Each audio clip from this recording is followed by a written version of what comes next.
Donc bonjour à tous, donc on se retrouve aujourd'hui pour une vidéo embellissement. En fait, suite à ma dernière vidéo, je vous proposais de vous montrer quelques embellissements maison à réaliser.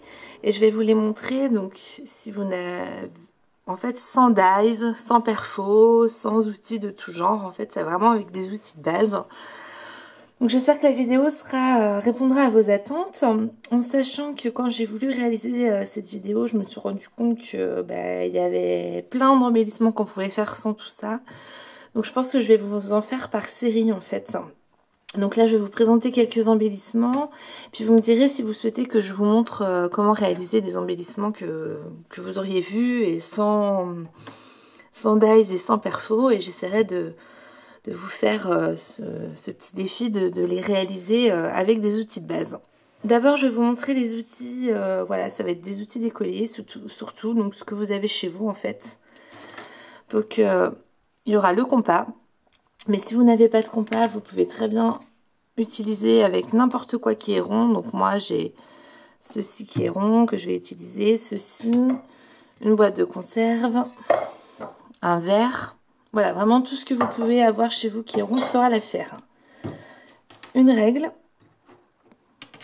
un crayon papier, de la colle, une paire de ciseaux. Et, ce qui peut être super, juste une perfo d'écolier, en fait, toute simple.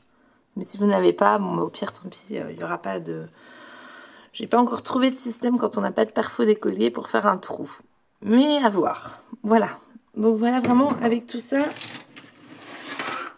ce qu'on va pouvoir faire. Ce qu'il faut aussi, ce sont des chutes de papier. Donc, je vous montre un peu comment moi je range mes chutes de papier. D'ailleurs, ça n'allait pas à sa place. Donc j'ai une boîte comme ceci où je mets toutes mes chutes de papier, voilà, lambda, on va dire, le papier coloré, à motifs, etc. Et ensuite j'ai un espèce de classeur fait avec des anneaux. Je fais du bruit. Vous voyez, j'ai deux anneaux. Hop. J'ai deux anneaux et dedans j'ai des pochettes, et je mets en fait par couleur unie. Les roses, les oranges, les bleus, les blancs, les verts, les jaunes, les beiges, les rouges, les gris, les beiges roses, etc. Voilà. Voilà. Donc, on va commencer. Donc, moi, j'ai déjà réalisé des trucs, mais voilà, on va les faire ensemble. On va commencer. D'abord, on va réaliser un cadre. Alors, souvent, les cadres, on essaye de faire un carré et on essaie de faire l'intérieur comme on peut. Moi, je vais vous montrer une astuce super facile. Peut-être qu'après, vous la connaissiez, mais voilà comment moi je fais. Donc, d'abord, je prends mes mesures. Je ne sais pas si vous allez bien voir, là. Peut-être que je zoome un peu. Hop. On se rapprocher. Voilà. Donc là, je vais faire un cadre de 4 sur 4, parce que c'était pour des embellissements quand même qu'on peut mettre sur une carte, dans un album, où on veut. Donc je me fais juste des petites marques. Hop. Donc, oh, vous voyez. Donc là, je vais le faire de 4 sur 4. Tout simplement. Tac. Alors c'est pareil, si vous voulez pas que vos coups de crayon se voient, même après l'avoir effacé, des fois ça se voit, vous avez qu'à... Enfin, là j'ai fait mes crayons ici, c'est ce papier là que j'utiliserai. Ou alors vous utilisez ce papier là et vous gommez, mais voilà, si vous voulez vraiment qu'il se voit pas, vous faites vos marques sur l'envers. Donc tout simplement, je vais venir découper mon carré. Donc jusque là, c'est pas trop compliqué. Hop, je vais le plier en deux. Donc, je vais plier comme ça. Donc là, pareil, toujours ici l'envers. Voilà, si je zoome de trop. Ici l'envers. Ici ce que vous voudrez qu'il se voit en fait. Donc là, je le plie en deux. Et là, en fait, vu que c'est des chutes de papier, ici, il n'est pas très joli. Je prends un plus grand ciseau. Je vais juste recouper. Voilà. Comme ça, je me retrouve avec un carré tout propre, tout bien sur toutes les lignes. Et ensuite, en fait, sur ce carré-là, je vais venir y reporter 0,5 de chaque côté. Donc là, je fais 0,5 à gauche, 0,5, je sais pas si vous voyez, ouais, 0,5 à droite et 0,5 en haut. Vous allez voir, je fais à droite, tac, voilà, et 0,5 en haut, tac, voilà. Et ensuite, je vais venir couper donc cette ligne-là, cette ligne-là, cette ligne-là. C'est un peu trop soumis. Donc, je coupe ici. Je m'arrête au 0,5 d'en haut. Je coupe ici. Je m'arrête au 0,5 d'en haut. Ensuite, je viens couper ma ligne du haut.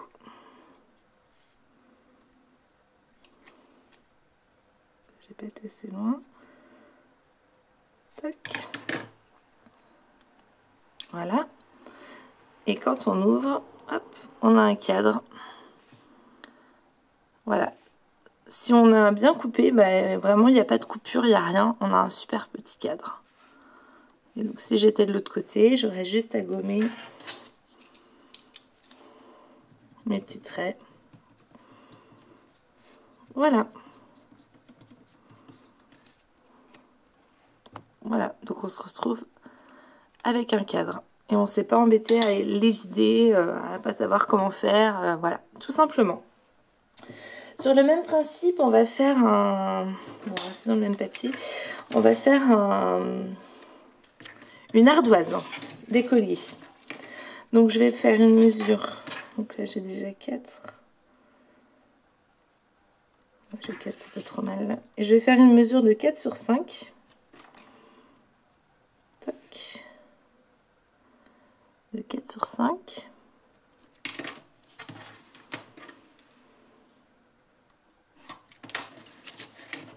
Donc, je découpe mon rectangle. Voilà. Tout simplement. Je vais aussi la plier en deux.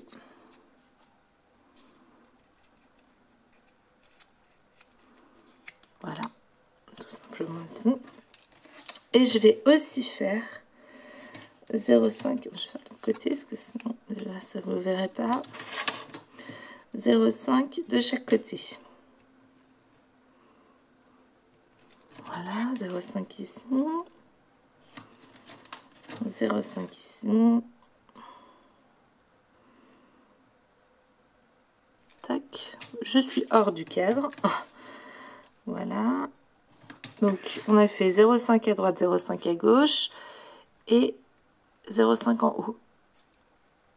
Hop, ce que j'ai oublié de vous dire, c'est que la partie en fait qui est pliée, c'est la partie basse. Et la partie qui est ouverte, c'est la partie haute. Si vous coupez à la partie basse, vous allez vous retrouver avec un demi-triangle, un demi-cadre. Donc là, on fait 0,5 de chaque côté.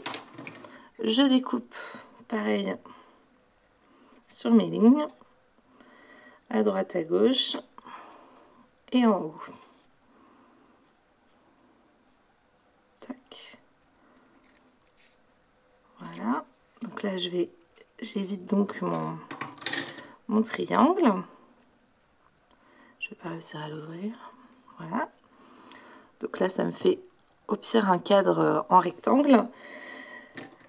Pour que ça fasse effet ardoise, je vais juste arrondir l'angle. Donc moi, j'y vais, voilà, hop, je prends mon ciseau et j'arrondis, tout simplement. Je prends mon ciseau, j'arrondis. Vraiment, voilà. Là, ça fait un cadre comme ceci. Et pour qu'on fasse l'effet ardoise encore plus, je prends une chute de papier noir et je viendrai y mettre ma chute en dessous Donc là, la chute, dans l'idéal, vous avez fait 4 sur 5. On peut faire 4,7 sur 3,7. Je vous montre ce que ça donne. Ça fait ceci. J'ai écrit avec un crayon blanc. Ça fait une petite ardoise d'écolier. Ces embellissements-là, vous les verrez dans mon prochain album, mais pas tout de suite, que je suis en train de faire pour mon fils sur toutes ces années d'école primaire. Donc voilà, donc là, on a la petite ardoise. Tout simplement. Ensuite, je vais vous montrer comment on peut faire une diapo. Donc toujours dans le même principe, je vais faire 4 sur 4 encore. Je suis toujours dans le champ. 4 sur 4. Tac. Toujours.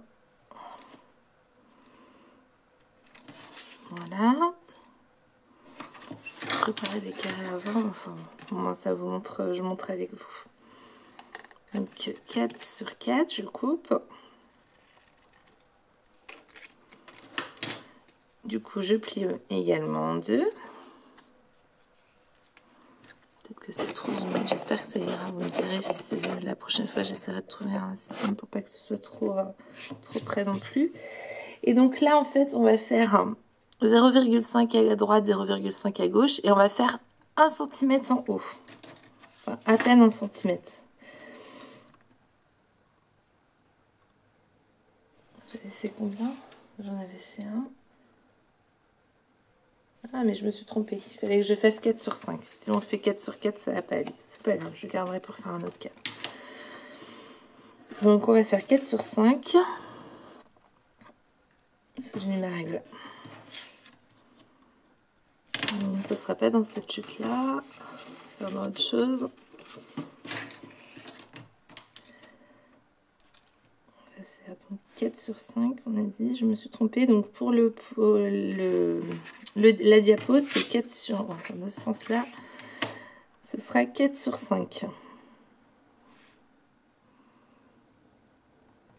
Donc 4. Hop, et sur 5. Toujours dans le champ à peine. Voilà, tout simplement. Tac, donc je recoupe mon triangle.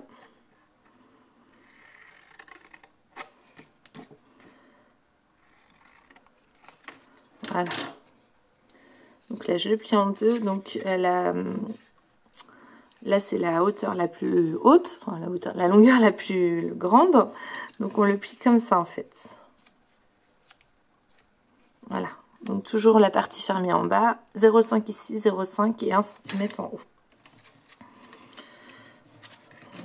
Donc on fait, hop, 1 cm en haut. Tac. Et 0,5 sur les côtés.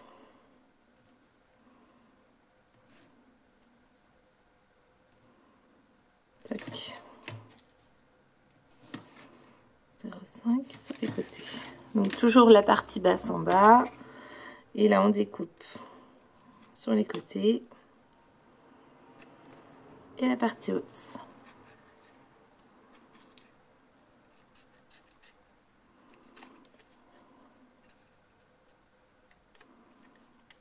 Voilà. Et du coup ça nous donne une diapo. Vous voyez, hop, j'ai le cadre. Et la diapo. Toujours avec le même principe. Hein. Là, ça fait la petite diapo. On va faire un Polaroid maintenant. J'ai combien? Bah là, j'ai 5 sur 4, ça tombe bien. Donc, je reste sur 5 sur 4. Tac.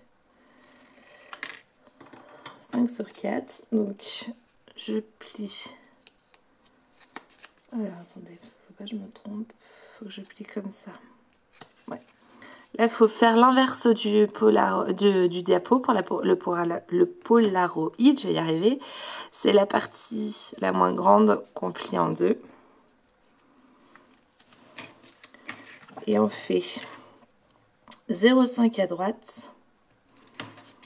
On va faire 0,5 en haut. Donc 0,5 à droite. 0,5 à haut. Après, les mesures que je vous donne, elles sont vraiment facultatives parce que vous pouvez très bien les adapter. Et je fais 1,25 sur le côté gauche. Vous les adaptez à la taille que vous désirez ensuite.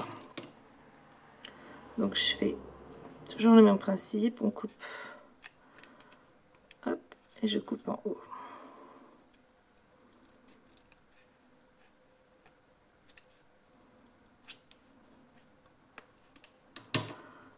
Et j'ai le Polaroid.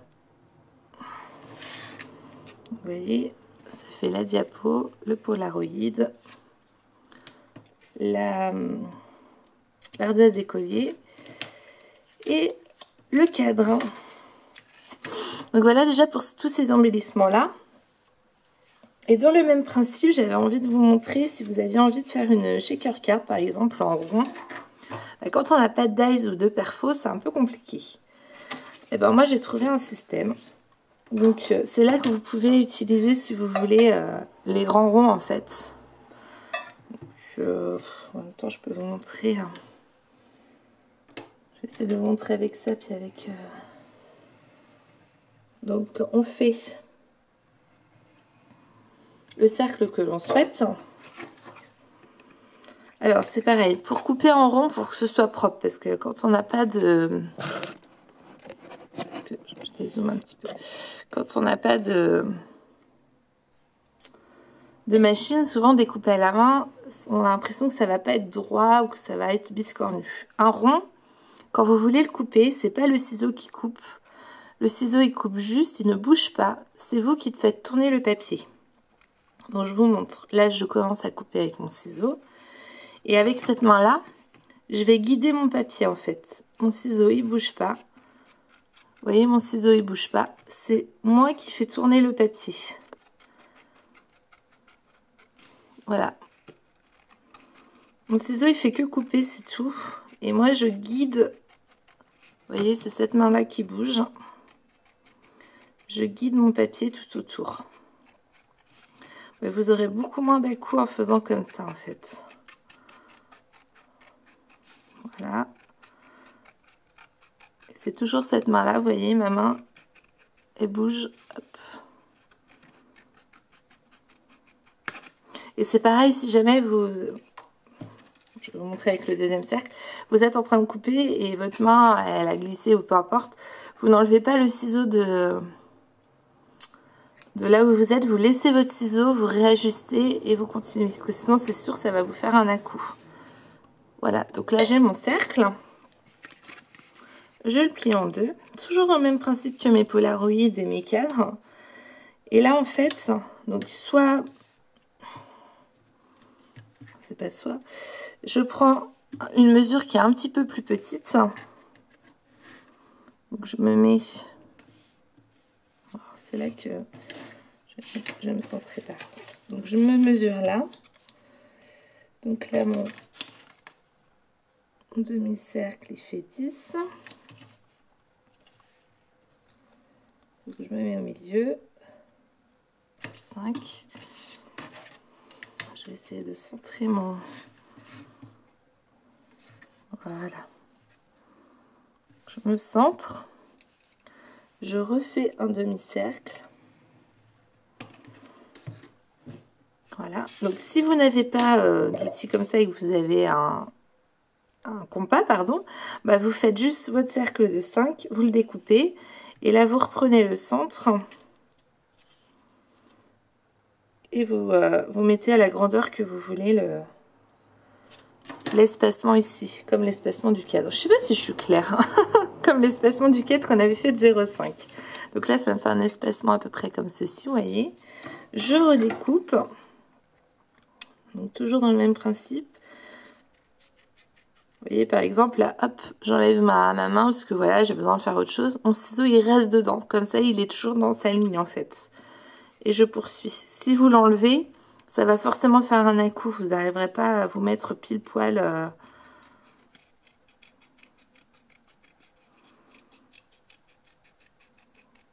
je me concentre. Voilà. Et donc là, j'ai mon rond, parfaitement rond pour pouvoir faire par exemple une shaker card. Et on est pile poil et on n'a pas utilisé de couture de précision ou quoi que ce soit et on est nickel. Voilà. Ensuite, après, on a un fond aussi également ou un rond si on veut faire d'autres embellissements avec. Voilà, je pense que je vais arrêter cette vidéo ici sur les mêmes principes là de cadre et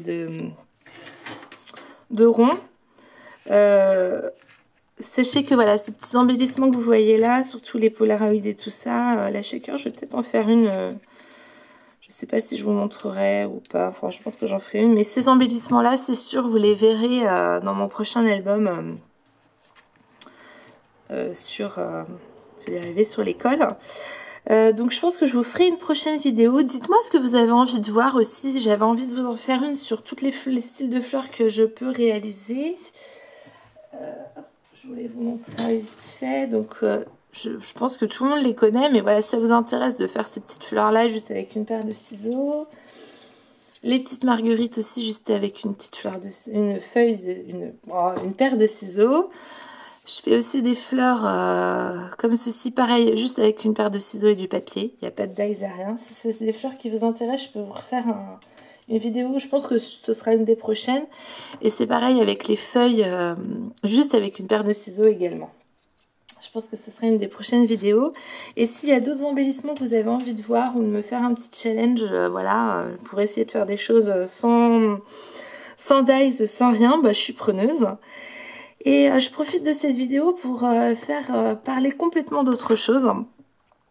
Voilà, j'ai vu et je voudrais vous en remercier qu'on a dépassé la barre des 500 abonnés. Donc déjà merci. Grand merci de me suivre. Que ce soit les nouveaux ou ceux qui me suivent depuis le début.